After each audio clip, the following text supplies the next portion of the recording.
Hey family, let me show you how you can make this vegetable sauce or vegetable stew. I can tell you that this stew tastes so amazing and my family members love it. So let's get into business. So first off, we're going to be preparing our fresh tomatoes and we're going to neatly wash that, neatly cut it. Yes, I'm cutting into two because I want to blend and I don't want it to disturb my blend. I'm not using chimis. So I'm going to prepare my onion and add my fresh pepper, atarodo as the Yorubas call it. So for this recipe, we are not going to be using the cayenne pepper that is popularly known as shombo. Yes, the Yoruba call it shombo. We're not going to be using it. Neither are we going to be using the red bell pepper as the Yoruba call it tatashi. So for this recipe, we're going to just be using fresh pepper, fresh tomatoes, and onion. And you can add ginger and garlic if you want. Yeah. So first off, we're going to neatly transfer that into our blender. Allow it to blend. So for this recipe, we are not going to be blending it too smooth. We are just going to be blending it rough. Yeah, roughly blended tomatoes, fresh pepper, and onion, ginger and garlic if you want. So we're transferring this into our pot.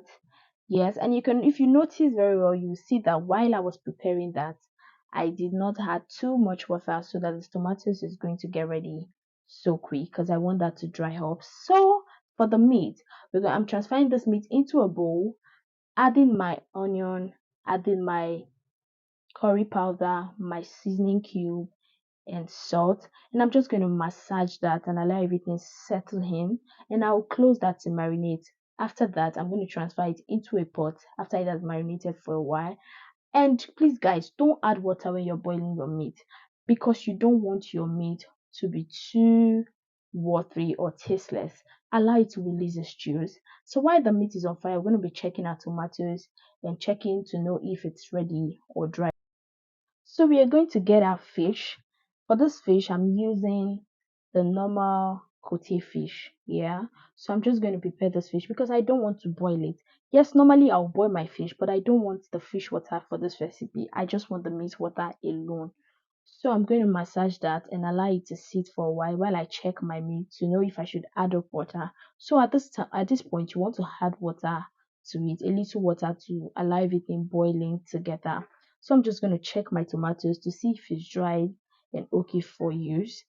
So after that, I'm just going to go ahead and fry my meat.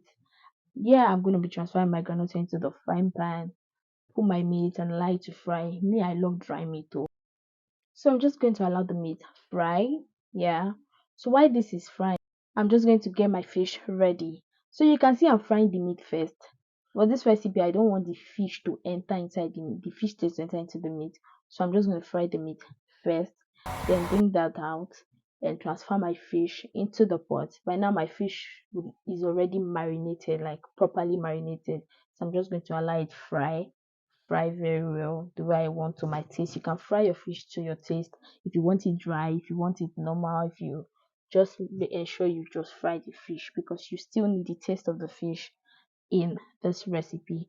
So we are still going to be using the same groundnut oil. I heard some people used to throw their groundnut oil or don't use the same groundnut oil they use for frying fish and meat. Eh? If I hear in this economy, we are going to be using the same groundnut oil we used to fry our fish and our meat. So I added my tomato paste and just allow that to properly and just ensure that it's no longer slapping. You can test it to know if it's still slapping you. So you're just going to put in your fried beef and your fried fish into the pot and I just close it and allow everything to just enter into the fish and the meat. Allow everything release their flavors. So you're just going to stir this after a while and add in your meat stock because there's no fish stock for this recipe. Add in your meat stock and put that to a good stir. Test it to know if everything is okay, if the salt, the seasoning cubes, everything, if it's sitting well. So I tested this, trust me. I tested it to know if everything is okay. So now you're just gonna open up your pot, stir it a bit. At this point, you want to know if your sauce is too thick. If it's too thick, you can go ahead and add a little water. So for this recipe, I am using vegetable ugu, like the Hebrews call it.